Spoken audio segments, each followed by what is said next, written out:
parizvino tirikuona vari kumhanya vari kudzinganiswa nemotikari iri kuchengetedza runyararo inove motikari yemasoja.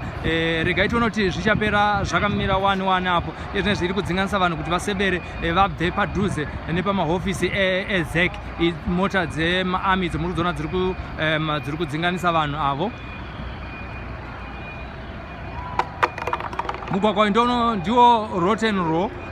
Izvine zvitiri pedyo nepaZanu PF HQ. Iyi mota yemapurisa iri kudzinganisa vari kuratidzira kusafara kwavo nekuhwina kweZanu PF uye nekuruza kweMDC Alliance musarudzo dzichangobva mukupera dzine maresults mamwe anga achipuhwa makuseni anhasi uno.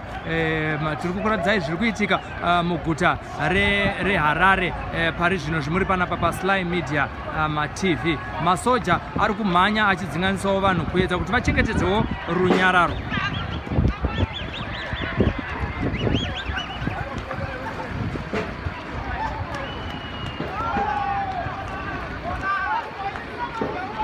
Tikona masoja ari kuchengetedza runyararo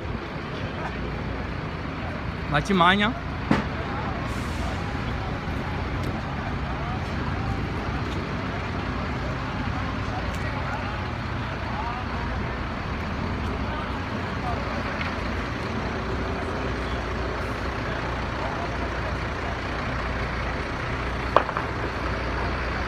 Idzo ipfuti dzamuri kunzwa dziri kurera asaziva kuti ipfuti ndakambenge ndichifunga kuti anogona kunge ari mategas asi ipfuti dziri kuedza kubvisa vanhu pamahofisi eZimbabwe Election Commission.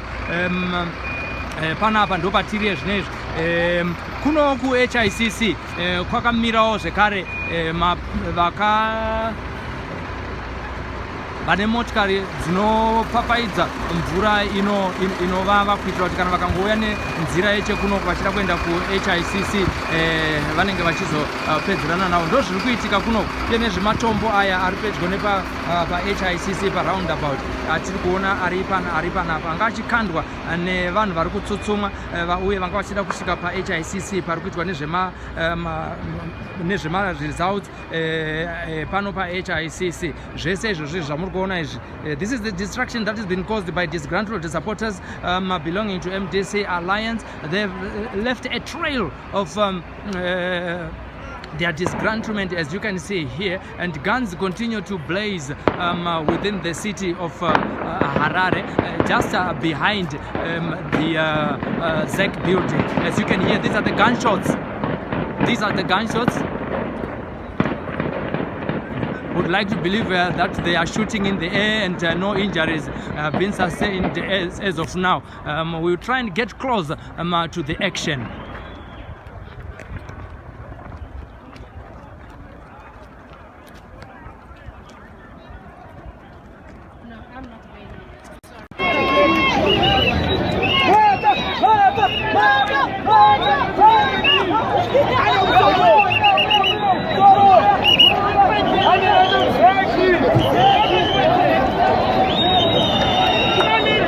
Right, this is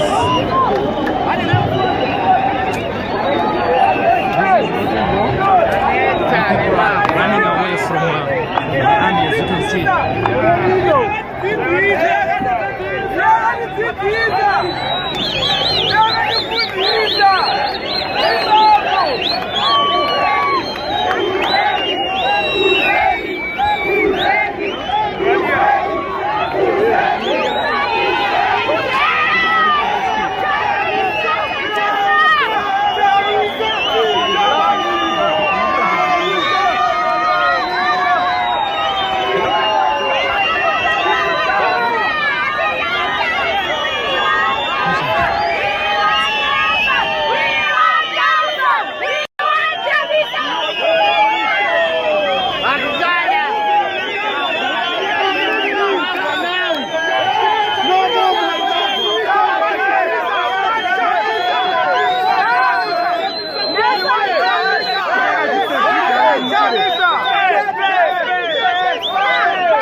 Harare, you know that the roads are littered with potholes. They could have been fixing it genuinely tending it, I suppose, but it's something that we did notice.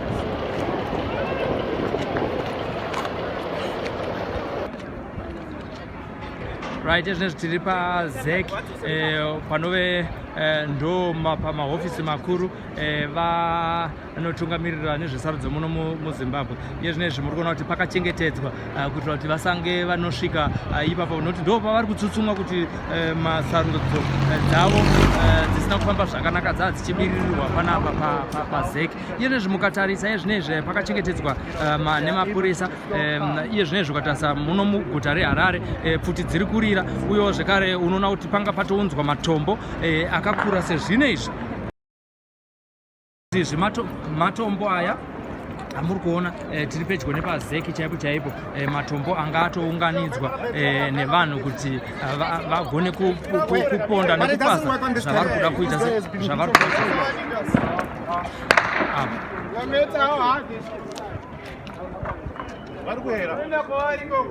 Kuti dziri kurira, if you can see along this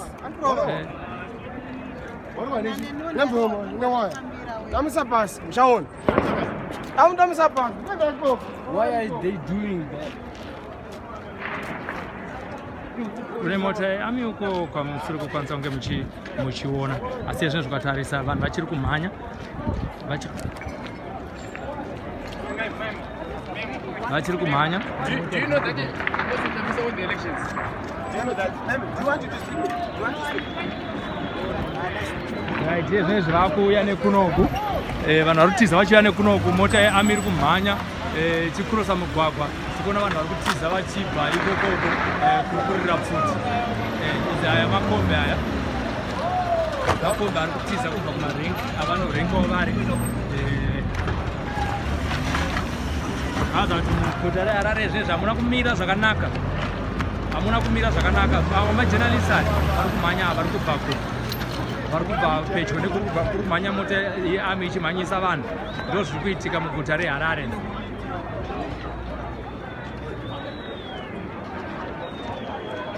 Tikuona pedyo nekujoina city uko tikuona mota dzemapurisa ikokoko dzinopapaidza mvura inovava dziri pajoina city yezvinezvi. Izvi tiri paZEC offices, pedyo neZEC offices patambotaura paipo kuti mapurisa akachengetedza nzvimbo iyoyo kuti vasasvika, nokuti ndo target yavo pavari kuda ipapapo, ndo pavari kuda. Asi unoona kuti mugwagwa wese kunosvika uko wakazara matombo nezvimwe zvakazvikuturwa marara emumabhini, ndo zviri kuitika kuno.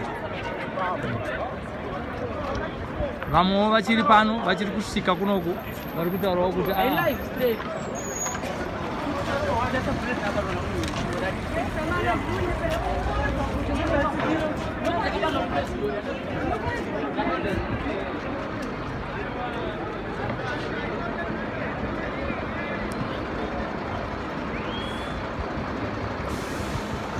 zvozvikuitikawo kuno zviraza kuti aiwa vanhu vacho vane nharo. Yene tikunzwa mahelicopters anenge ari kufamba. Yes, akaitona tinokwanisa kuabata here apa.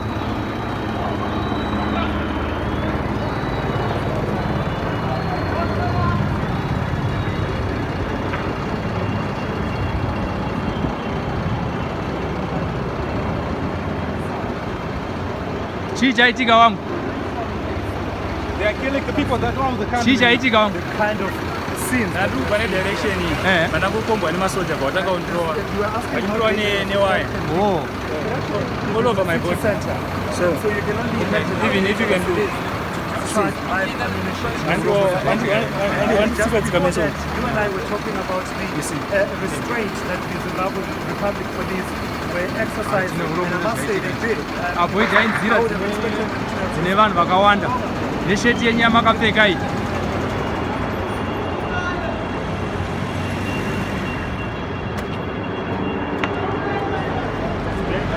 Yeah. Right, my helicopters. There is a helicopter. patrolling the situation in the central business district of Harare, as supporters of MDC Alliance are disgruntled that their vote has been stolen. You're live on Slime Media TV.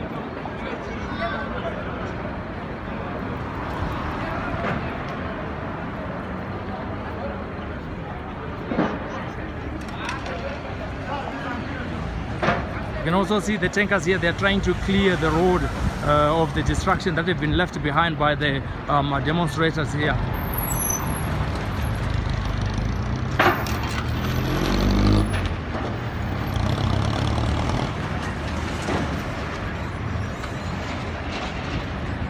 Let me give you some more footage as well.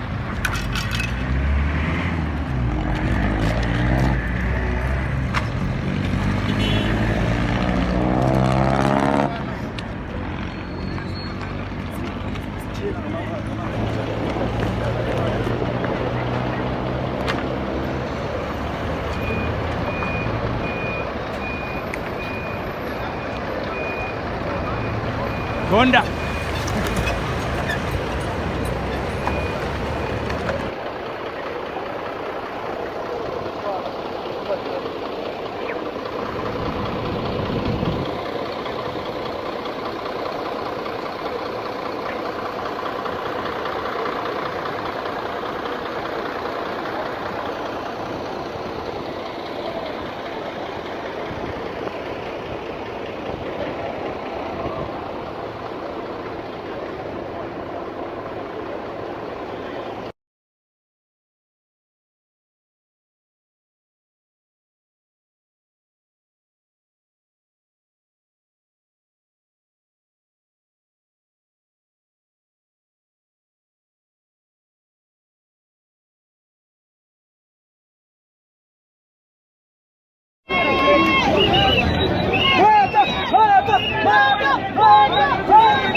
Zvimboma zvavone pfuti isitaramba takagara saka taramba takagara vabva vatanga kutotirova titirosumuka ipapo tichitotiza nobva kutanga kuridza pfuti vanhu vaviri varohwa maoko aya nepfuti kuna 40 vari kunzi varova munhu vapfura munhu ikoko akatofa kuna 40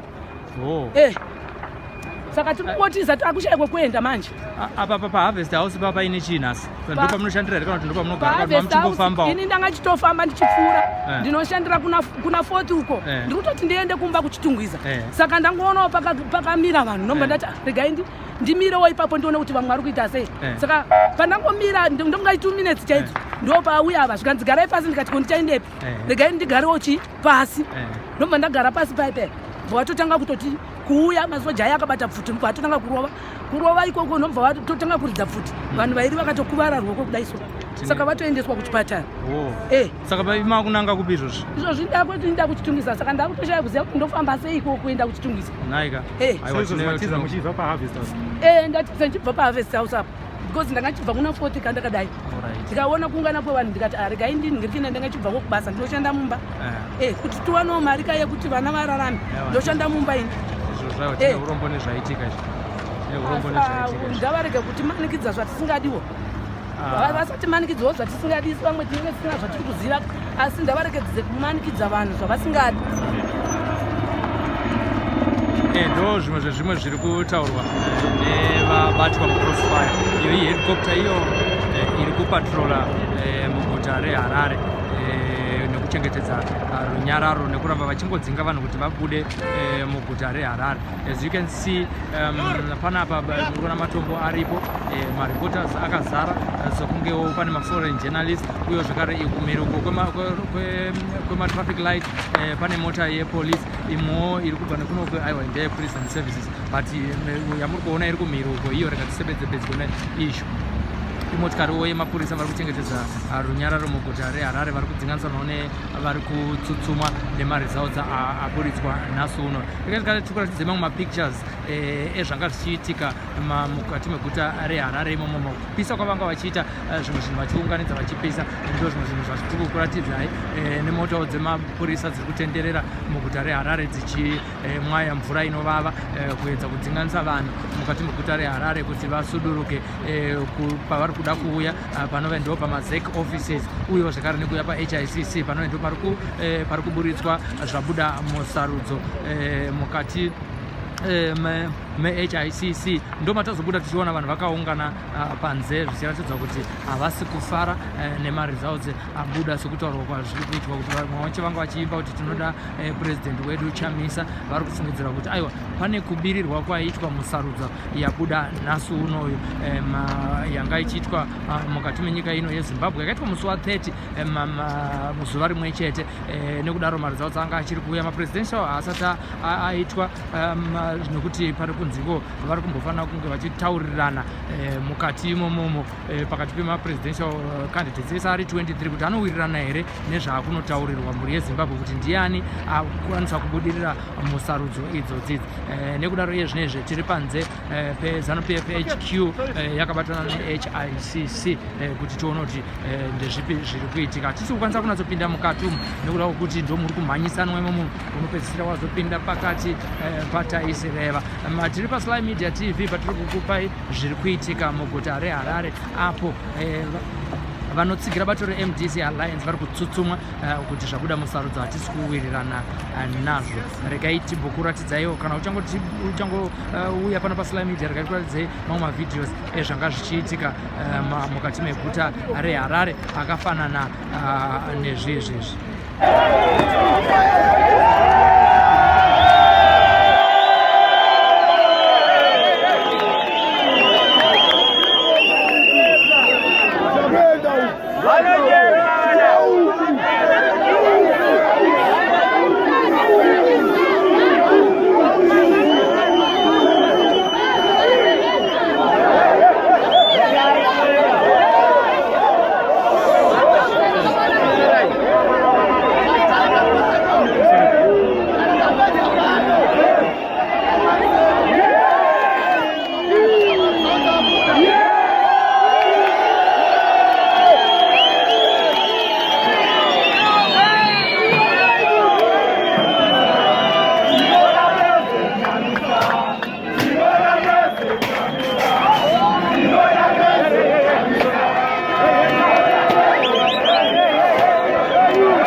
vaona mota yetank rearmy uyo zvekare pane pfuma iripo iyo iri pedyo nepaZB Bank tiri patraffic light riri pedyo nepaHarare Polytechnic.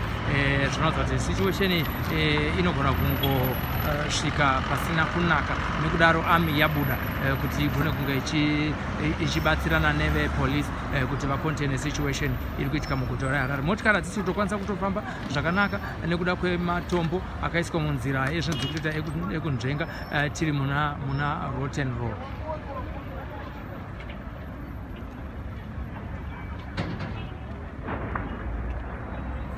Aya matombo ari pedyo nepaofisi yeZEC. Ine ofisi yeZEC iri pedyo nepabuilding yenet 1. Tikacheuka zvekare tikadzoka kunoku tinokwanisa kuona zvanga zvichiitwa pananga papanga nebillboard ramapresident Emerson Dambudzo Mnangagwa asi radestroywa zvisanganisira nemamwe atamboona futi ari mutauni adestroywawo zvekare nevanhu vari kutsutsumwa nemaresults aburitswa nhasi uno. Tiri pane alright.